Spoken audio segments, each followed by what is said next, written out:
Vong Navarro ay binuking si Emma na Jillian sa It's Showtime. Hindi na nga napigilan ngayong araw ang napakaraming Jillman fanatics dahil na rin sa mga naging revelasyon ng dancer, actor at host ng It's Showtime na si Vong Navarro para kay Eman Barcosa Pacquiao. Kanina nga ay naging guest si Eman sa It's Showtime at naimbitahan si Eman sa larong Laro-Laro Pic. Wala ang arte-arte itong si Eman sa kanyang guesting at game na game siyang pinasayaw at pinaglaro ng mga It's Showtime host. Kaya naman pagkatapos ng naging laro ni Eman, ay binigyan naman ng chance ang mga Showtime host na ma-interview saglit ang anak ng pambansang kamao.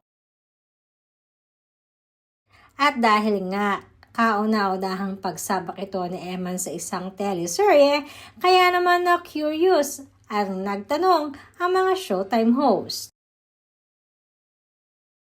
Isa na nga dyan si Vong Navarro na kinumusta kung nahirapan ba si Eman sa kanyang unang sabak sa teleserye. Kasunod naman ito ay pinabati rin si Eman sa madlang people. Sabay biro at tukso ni Vong na baka di umano may nanonood kay Eman kaya batiin na raw di umano nito. Halata namang nabigla at hiya si Eman sa sinabi ni Vong.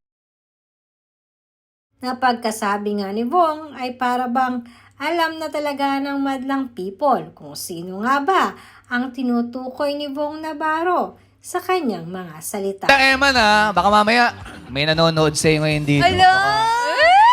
Batiin mo naman, may nanonood sa'yo. May gusto ka ba?